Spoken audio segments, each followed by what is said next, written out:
አንድ ወንድ ለአቅመ አዳም ከደረሰ በኋላ የግንኙነት ህይወት ከጀመረ በኋላ የብልት ዝግጁነት በእነዚህ ሶስት ምክንያት በሚልፈሰፈስበት ጊዜ ወይ ዴፊኒሽኑ አጠቃላይ ማለት እነዚህ ሶስቱን ክራይቴሪያ ያሟላ ይሆናል። የመጀመሪያው ግንኙነት ለማድረግ በሚያስብበት ጊዜ ብልት ዝግጁ የማይሆን ከሆነ ማሰብ ብቻ ሳይሆን መነካካት፣ ሌላ ማነቃቂያ ስቲሙሌሽኖች በሚኖሩበት ጊዜ ብልት የማይነሳ ከሆነ ነው። ሁለተኛው ሊነሳ ይችላል፣ ነገር ግን በቂ ጥንካሬ በማይኖርበት ጊዜ ነው። ሶስተኛው ደግሞ መጀመሪያ ላይ በቂ ጥንካሬ ኖሮት ተነስቶ ያን ጥንካሬውን ማስጠበቅ ሳይችል ወይም ፈሳሽ ከመውጣቱ በፊት ጥንካሬውን ካጣና ከተልፈሰፈሰ እንዲሁም ደግሞ ይሄ የግንኙነት ልምምድ ለተከታታይ 6 ወራት የነበረ ከሆነና ሬጉላር የሚባል ደረጃ ወይም በድግግሞሽ የተደረገ ግንኙነት ኖሮ ይሄ ችግር ካጋጠመ ወይም ደግሞ 80% የግንኙነት ህይወታችሁን ሙሉ ለሙሉ እንኳን ባይሆን ከነበራችሁ ግንኙነት ህይወት ላይ 80%ን ካጠቃለለ ኢሬክታይል ዲስፈንክሽን አለ።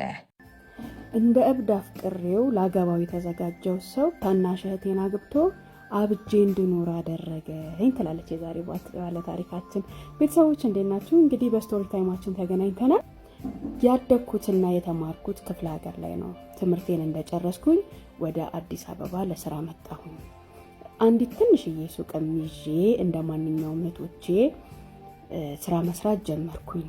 እዛ የምሰራበት ቦታዎች ላይ በጣም ብዙ እህቶች ተሰባስበን የምንሰራበት ቦታ ነው። አብዛኞቻችሁ ስሙን ብነግራችሁ ታውቁታላችሁ። እኔም የራሴን ቤት ተከራይቼ እዛች ቦታ ላይ ኮስሞቲክሶችንና የተለያዩ ጥቃቅን እቃዎችን ከሰዎች እየተረከብኩኝ መስራት ጀመርኩኝ። እዛ በምሰራበት ከጥቂት ቀናት በኋላ ከኔ በላይ የሚሰራ አንድ ሰው ተዋወቅኩኝ።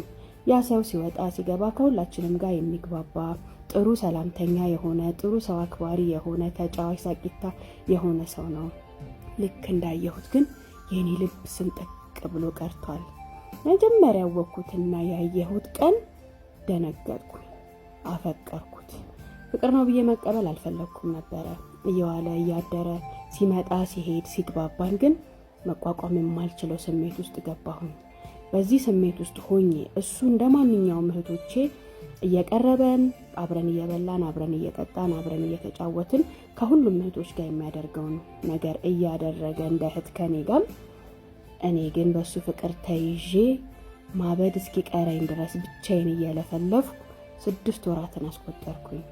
ከ6 ወር በላይ ግን መቋቋም የማልችለው ሆነብኝ። ከዛም እኔንም እሱንም የምታቅ ጓደኛ አለችኝ። ያለውን ነገር እሷ ታውቃለች። ቀን ተቀንም ነገሮች እየተባባሱ መሄዱን ታውቃለች። በመጨረሻ ግን አፍ አውጥቼ ይሄ ነገር ከአቅሜ በላይ ሆኗል አልኳት። እና ስትለኝ እንድታናግሪው አናግሪው አለች። አይ አንቺ አናግሪልኝ አልኳት። በዚህ ተስማምተን መች ይሁን እንዴት ይሁን በማላውቀው ሁኔታ ግን እኔ አናግረዋለሁ ተረጋጊ ብላኝ ቀጠለን። አንድ ቀን ማታ ላይ ደወለልኝ። እናም ሁሉንም ነገር ሰምቻለሁ። የተወሰነ ጊዜ እንዳስብበት ነበር ዝም ያልኩሽ፣ እንገናኝና እናውራ አለኝ። በህይወቴ እንደዛ ቀን ምሽት የረዘመብኝና ቁጭ ብሎ ማደርን ያየሁበት ቀን የለም። በጣም ተጨነቅኩ፣ በጣም ፈራሁ። በእርግጠኝነት ይሄ ነገር አይሆንም ተይ ይለኛል ብዬ ነበር ያሰብኩት። እማይነጋ የለም ነጋ። ጠዋቱን በጧት ደወልኩና አሁኑኑ ላገኘህ አልኩት። መቋቋም አልቻልኩም ነበረ። ምን ልልበስ ምን ላድርግ እንኳን አላውቅም። ቀጥታ የቀጠረኝ ቦታ ላይ ሄድኩኝ። እናም አለኝ ከጓደኛዬ ጋር እንዳወራ እኔ ምን ያህል እንደማፈቅረው እንደነገረችውና አንቺ በጣም ጥሩ ልጅ ነሽ፣ ጥሩ ሰው ነሽ፣ ቆንጆ ነሽ። እኔም አይኔን መክፈት አቅቶኝ ነው እንጂ ማግባት እፈልጋለሁ። ካንቺ የተሻለ ሰው እማገኝ አይመስለኝም። ስለዚህ እስከዛሬ በዚህ አይነት ጉዳይ አስቤሽ ባላቅም እሷ ከነገረችኝ በኋላ ግን በደንብ አስቤበታለሁ። ለኔ የምትመጥኝ ሴት ሆነሽ አግኝቼሻለሁ። ስለዚህ መቀጠል እንችላለን አለኝ። እምባይን መቆጣጠር አቃተኝ። በጣም አለቀስኩ። የደስታ ይሁን የድንጋጤ ይሁን የምን ይሁን አላቅም። አባበለኝ።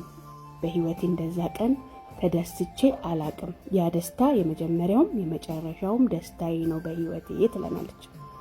ከዛ በኋላ አብረን ቀጠልን። ለወራቶች አብረን ቀጠልን እንደማንኛውም ፍቅረኛ እየወጣን እየገባን እየተነጋገርን ቀጥታ ፕላናችንን ትዳር ላይ ያደረግን። እኔም ባለችኝ ትንሽዬ ቤቴ እቃዬን ማሟላት እቃዬን መገዛዛት ጀመርኩኝ።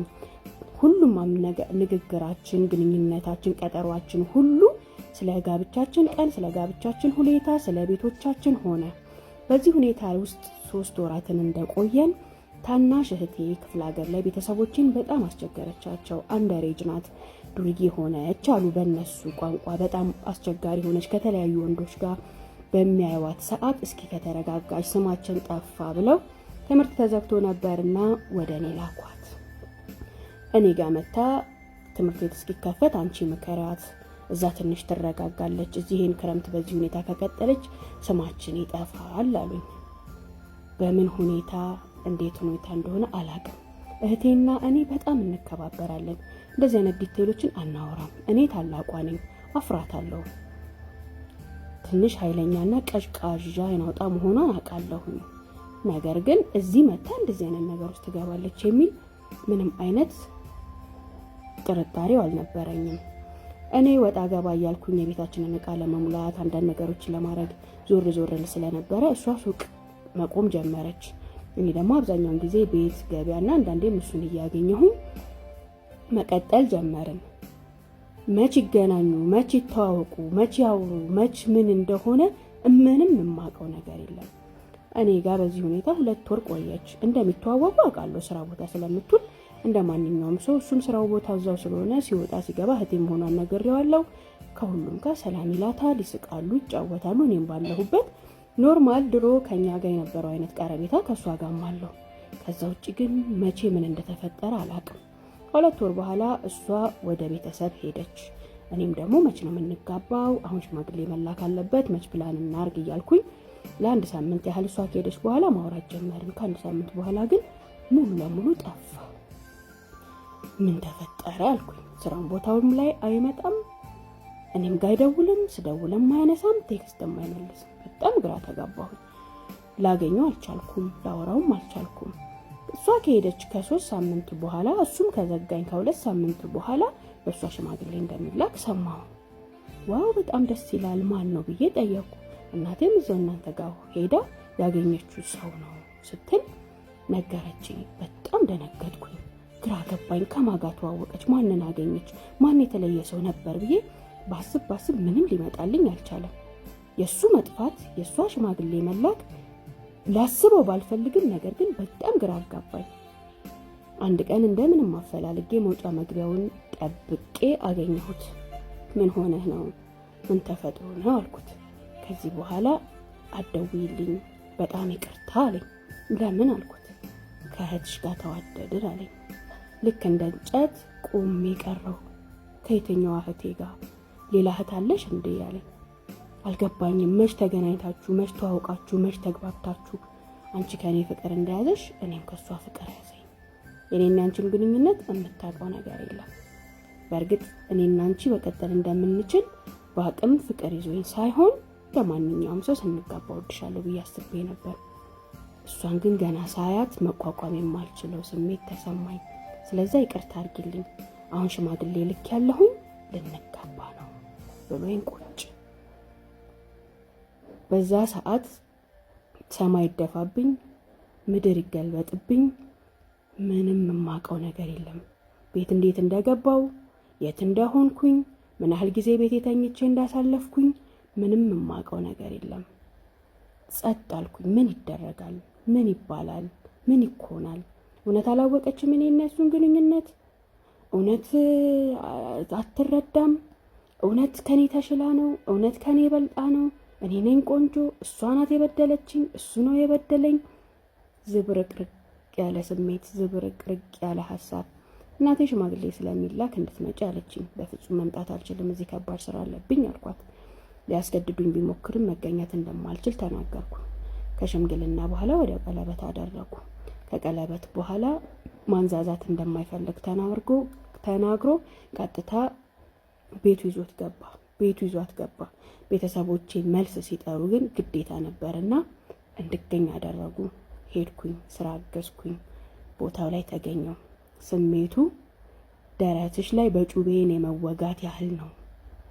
በጣም ከባዱ ነገር ቤተሰብ ነሽ። ሲወልዱ በደስታ በሐዘን በሁሉም ነገር በበዓል ትገናኛለሽ። እነሱን ላለማግኘት ሽሽት ቤተሰቤን ራኩኝ፣ እናት አባቴን ራኩኝ። እሱም ከዛ በኋላ እኛ አካባቢ ላይ ያለውን ስራ ለሰራተኛ ትቶ ሌላ ቦታ ላይ መስራት ጀመረ። ይህን ነገር ትወቅ አትወቅ የማውቀው ነገር የለም። አታውቅም ብዬም አልልም፣ ታውቃለች ብዬም ማሰብ አልፈልግም። እኔ ግን በዚህ ባዶነትና ብቸኝነት ስሜት ውስጥ ነኝ። አንድ ግን የተማርኩት ነገር እውነት የሰዎች ማፍቀር ካለባቸው የማይክድን ፈጣሪያቸውን ብቻ። ባለትዳር ከሆነው ከአጎቴ ልጅ የባሏ ወንድም ፍቅር ያዘኝ ትለናለች የዛሬዋ ባለታሪክ። ስቶሪ ታይም። እሺ ከዚህ በፊት ብዙ ሪሌሽንሽፕ ነበረኝና አሁን የምነግርሽ ታሪክ ከ3 ወር በፊት ነውና የአጎቴ ልጅ ትወልዳለች። እሷ ጋር እሄዳለሁ። በዚህ አጋጣሚ የባሏ ወንድም እሱም እዛ ይመጣል፣ ያው እሷን ለመጠየቅ ማለት ነውና በዚህ አጋጣሚ በመሐከላችን ምን ይፈጠራል? ቅርርብ ይፈጠራል። ቅርርባችን ያው ካርታ እንጫወታለን። ፈን ለማድረግ በጣም ተጫዋች ነውና ከሱ ጋር ራሱን በጣም ደስታ ይሰማኛል።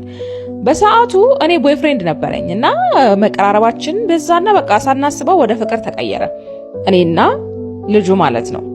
እኔም በፊት የነበረውን ቦይፍሬንድን ከነመፈጠሩ ነው የተወኩትና ደስ የሚሉ ጊዜያትን እናሳልፋለን። መካሪ ነው፣ ቁም ነገረኛ ነው፣ ግን ደግሞ ባለትዳር ነው። ግን ከሚስቱ ጋራ ተጣልተዋል። አንድ ላይ ኖሩ። 3 ልጅ አለው። አውቃለሁ ጥሩ ነገር አይደለም፣ ግን ፍቅር ነው። ምን ላድርግ? በጣም ተላመድን። አብዛኛውን ጊዜ የአጎቴ ልጅ ቤት ነው የምንገናኘውና 2-3 ሳምንት ምናምን እዛው አንድ ላይ እንሆናለን። ግን ወደ ራሳችን ቤት ስንመለስ ከነ በቃ አያወራኝም። ሁሌም ስልኩ ዝግ ነው። ለመረዳት እኮ እሞክራለሁኝ፣ ግን ያው አንዳንዴ ይከብደኛል። በሳምንት 1 ቀን ቢያወራኝ ነው። ስናወራ ግን ናፈቅሽኝ ነው፣ አፈቅረሻለሁ ምናምን ይለኛልና እውነት የሚያፈቅር ሰው በሳምንት 1 ጊዜ ብቻ ያዋራል? የበፊቱ ቦይፍሬንዴ እስካሁን ድረስ ተስፋም አልቆረጠም። ምን ትመክሪኛለሽ? ይሄኛው ልተወውና ከበፊቱ ቦይፍሬንዴ ጋር ልመለስ? ደግሞ በጣም ለምጄዋለሁና ምን ላደርግ ጨንቆኛል ብላ እህታችን ታሪኳን በኢንቦክስ ልካልኛለች። በመሰረቱ ከባለትዳር ፍቅር ትክክል ነው ትክክል አይደለም፣ ምንድነው ማድረግ ያለባት? ወደ ቀድሞ ቦይፍሬንዷ ትመለስ ወይንስ አላቅም። ታሪኳን እሷ አካፈለችኝ፣ እኔ ደግሞ ለእናንተ ነገርኩ። እናንተ ደግሞ መልሳችሁ ለዚች ባለ ታሪካችን ኮሜንት ሴክሽን ላይ እንደተለመደው መልእክታችሁን፣ ምክራችሁን፣ በዛው ማስጠንቀቂያችሁን አስቀምጡላት። ቴንክ ዩ